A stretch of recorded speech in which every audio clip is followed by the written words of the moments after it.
Jumpa lagi kita di channel YouTube kami P3RSI yang membahas tentang seputar pengelolaan properti secara umum. Kali ini kita mengangkat suatu tema mengenai pro kontra penyewaan harian di apartemen.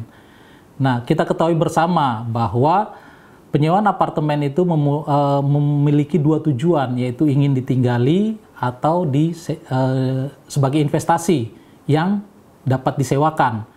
Nah, cuman dalam perjalanannya, sewa harian ini, terutama sewa harian itu adalah bisa sering disalahgunakan ya untuk kejahatan tindak pidana lain-lainnya.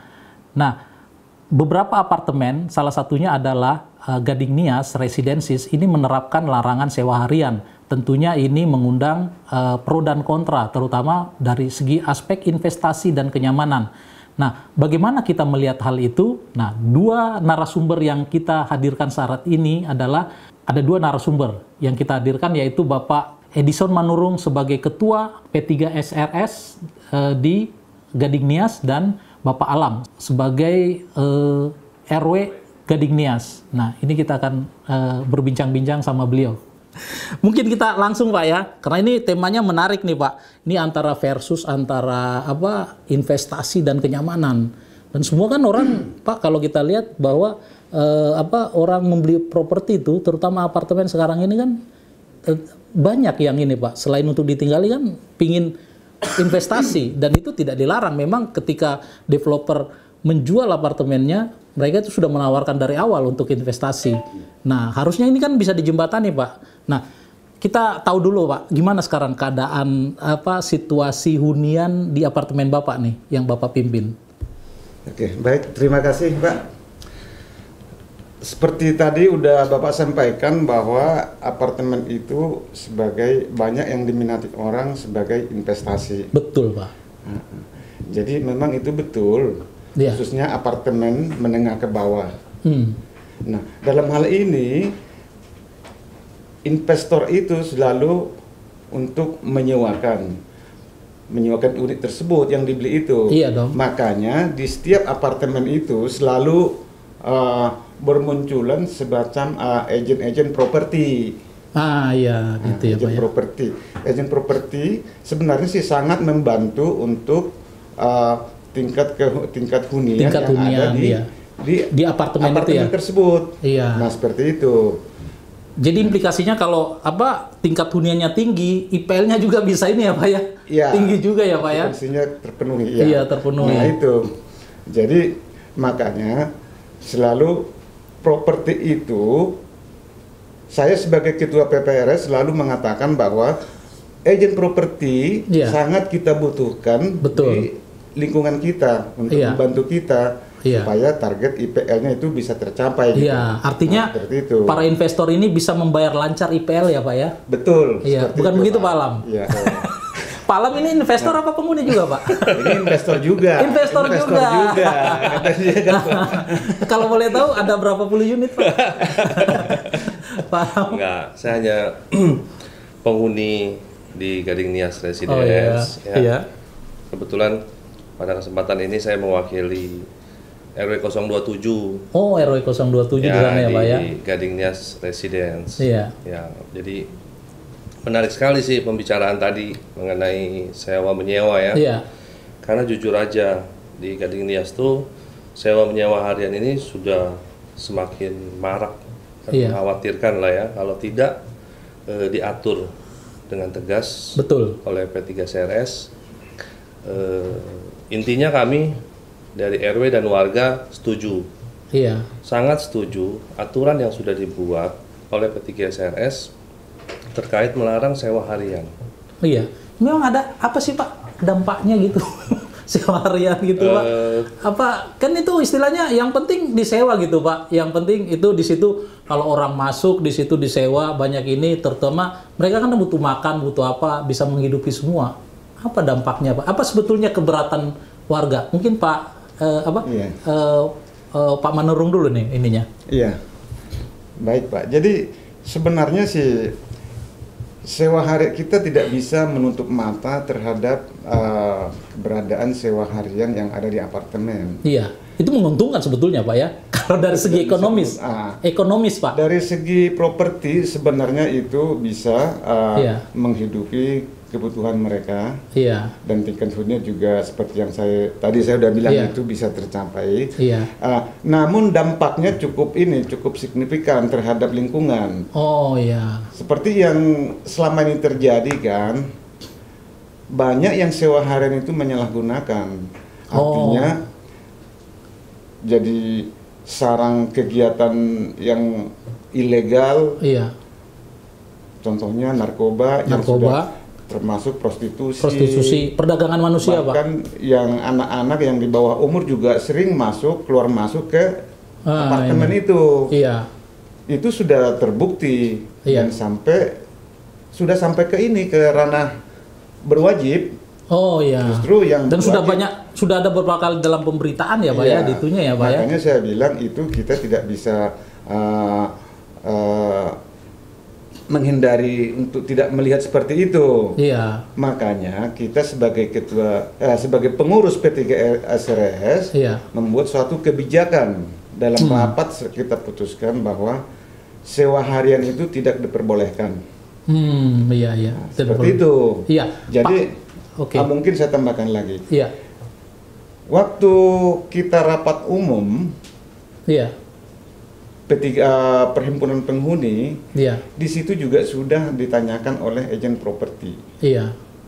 Sudah dipertanyakan, dan pada saat itu kita minta dari Dinas Perumahan untuk menjawab Pemda DKI. Oh, berarti keputusan melarang itu sudah ada. Sudah ada. Terus dipertanyakan. Dipertanyakan. Terus dijawab oleh instansi pemerintah. Dalam hal ini Dinas Perumahan DKI. Waktu itu siapa Pak? Bu Meli. Bu Meli langsung ya. Bu Meli, kepala bidang perumahan lah. Iya. Di situ dijelaskan sesuai dengan Pergub bahwa Pergub 133 ya Pak ya. 133 tahun 2019 bahwa di situ jelas dikatakan bahwa sewa itu minimal 3 bulan. 3 bulan ya. Sewa harian, bulanan atau sebulan, 2 bulan itu nggak diperbolehkan. Iya. Itu ada di Pergub ya Pak ya. Minimal 3 bulan. Iya. Kalau saya baca di sini Pak ya, untuk jelasnya itu Pak, di Pergub itu ada sebetulnya di lampiran, di anggaran dasarnya Pak. Iya. Anggaran dasar pasal 37 ayat 1 dinyatakan setiap pemilik dan yang menyewakan unit sarusun hanya diperkenankan menyewa secara 3 bulan, baik langsung antar pemilik maupun melalui agen properti. Ya, dan di bab 13 Pak, pasal 38 ayat 1 itu dalam ayat larangan itu Pak, dilarang menyewakan unit sarusun secara 3 jam. Berarti ini ada 3 jamnya juga. Eksesnya Pak, spesifik. 3 jam itu kalau Pak Alam tahu lah gitu kan. Dalam bahasa Pak Alam mungkin itu short time ya Pak ya. Dilarang 3 jam Pak, harian, mingguan atau bulanan. Nah, itu udah dipertegas sebetulnya. Jadi dasar hukumnya jelas gitu ya Pak ya. Iya. Gitu ya. Nah, Pak Alam, emang sewa harian ini banyak sih pro kontra di ini ya pasti ya, terutama kalau investor ya setuju lah mau dia apa, tapi kalau yang penghuni murni ini pasti merasa terganggu, apalagi image banyak ini. Gimana Pak yang dirasakan Pak? Ya, kalau mungkin laporan-laporan dari jadi kita di lingkungan tuh di RW RT banyak sekali menerima laporan ya terkait masalah sewa harian yang banyak sekali meresahkan penghuni. Iya. Karena kenapa? Sewanya 1 orang yang datang, 2 orang yang datang, tapi yang faktanya di unit itu bisa 10, 8 orang gitu kan.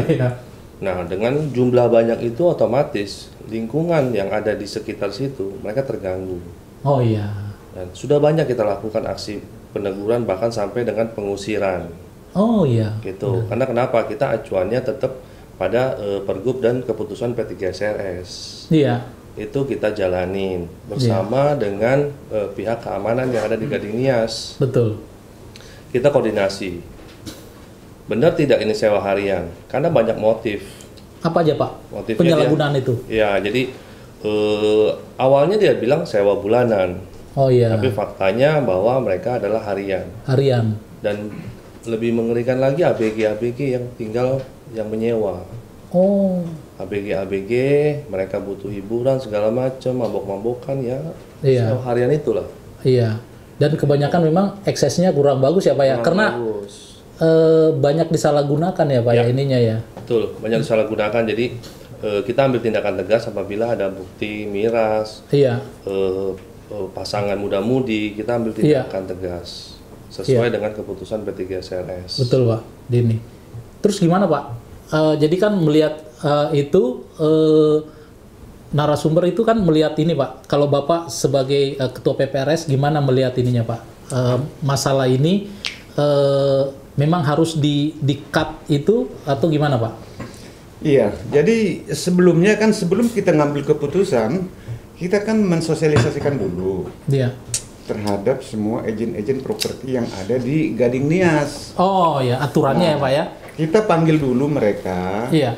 Kita undang dulu, kita sosialisasikan ini loh pergubnya bahwa sewa harian itu tidak diperbolehkan. Iya.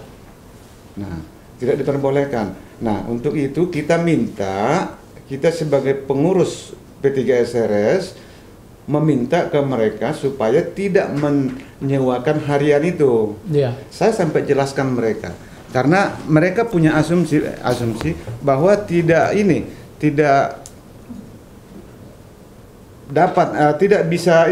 bisa hidup kalau sewa harian nggak ada di Gading Nias.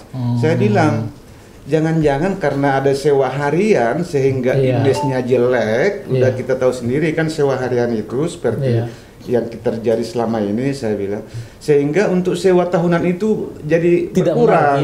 Gitu ya. Coba deh, kita coba dulu, kita cut dulu nih yang sewa harian. Saya ngomong begitu ke mereka, dan saya tegaskan ke mereka juga bahwa kalau kita pengurus akan mengeluarkan surat keputusan tidak membolehkan lagi sewa harian. Saya untuk kedua kali saya bilang gitu. Oh gitu ya. Untuk mempertegas. Iya, gitu ya. Mempertegas itu. Nah, kita undang semua mereka. Iya.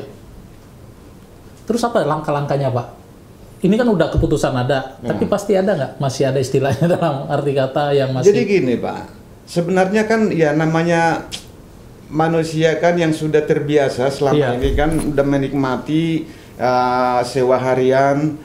Mereka berbagai cara seperti tadi yang Pak Alam bilang, dia bikin sewa per 3 bulan, taunya yang dia disewakan cuma sehari gitu. Iya. Selalu begitu. Nah, dalam hal ini saya tegaskan sebagai ketua, saya tegaskan ke pengelola. Pengelola harus lebih tegas menerapkan aturan yang sudah ditetapkan oleh pengurus. Iya. Misalnya, setiap penyewa itu harus lapor huni ke pengelola. Oh iya, harus lapor ya Pak ya? Harus lapor huni ke pengelola. Iya. Kalau tidak lapor huni, berarti bermasalah. Iya. Nah, kita tegaskan ke pengelola. Iya. Nah, seperti itu Pak. Selama ini memang banyak yang taat Pak. Banyak yang taat yang ini nih, melapor. Sebenarnya ada, banyak juga sih. Karena di sana kan agen properti kan cukup lumayan lah, agak banyak. Ada mungkin kurang salah berapa? Ada 40-an ya? 40 lebih lah. 40 lebih. Iya. Nah, jadi ada sebagian besar sih taat dan mereka sudah langsung setelah ada sosialisasi mereka pengen ketemu saya secara sebagai langsung dengan perwakilan mereka beberapa. Saya jelaskan semua ke mereka juga sangat mendukung. Oh gitu. Nah, ada beberapa paguyuban seperti itu. Iya. Jadi hanya ada beberapa yang saya bilang tadi itu, ada beberapa orang yang ya main di bawah tangan. Kadang-kadang kan loss control lah dari security, ada modus ya, under table.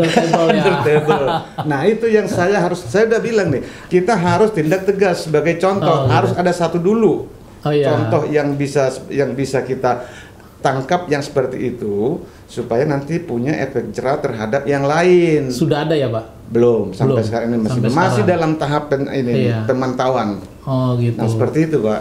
Ya apa, dari pihak Intel Bapak yang kurang canggih atau mereka yang canggih Pak sampai nggak ketangkep gitu? Sebenarnya sih kita ada, cuma kita nggak ini dari pihak pengelola juga nggak mau terlalu menekan gitu ya, Pak? Terlalu seperti nanti dianggap seperti arogan lah ini lah, karena kita terus terang aja kita ini kan di situ fungsinya kan untuk bagaimana supaya warga di situ aman, nyaman dan tentram, itu aja. Itu aja intinya. Tugas pokok kita tugas PPRS dan badan pengelola gitu ya. Itu bagaimana mereka itu supaya aman, nyaman di situ.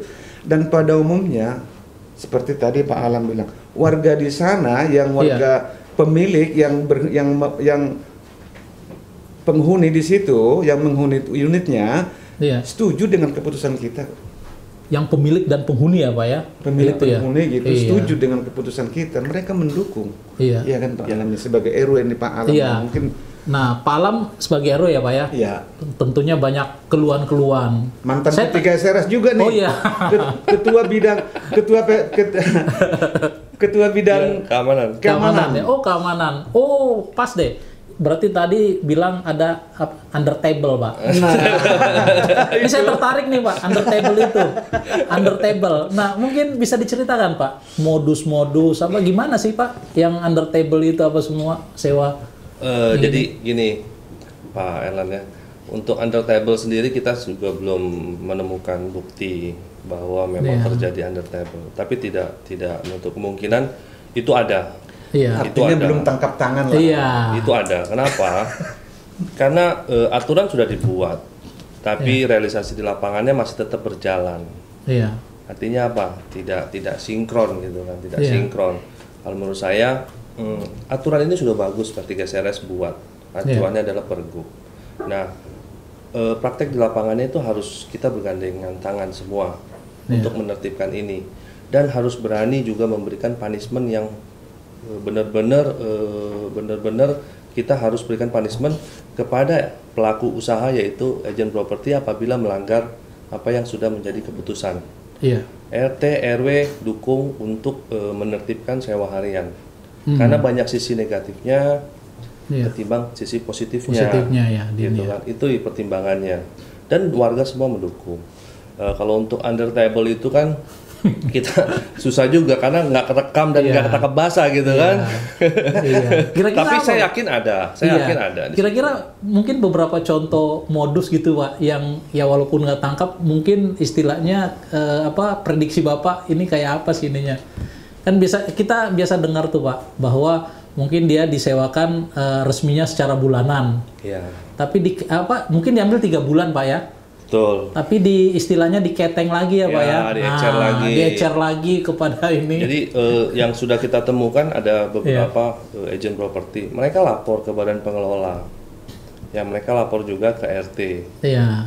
Untuk sewa bulanan. Per 3 bulan. Per 3 bulan. Nah, dokumennya benar awalnya. Tapi pada saat kita cek di lokasi, yang menghuninya itu bukan. Ya kan, misalkan bukan. Pak Erlan sewa 3 bulan. Nah 2-3 hari kemudian hari-hari, lu kenapa orangnya beda-beda? Betul. Nah itu informasi dari warga, kita tindak lanjuti. Nah yang seperti inilah yang kita ambil sikap tindakan kepada agent properti, teguran keras gitu kan.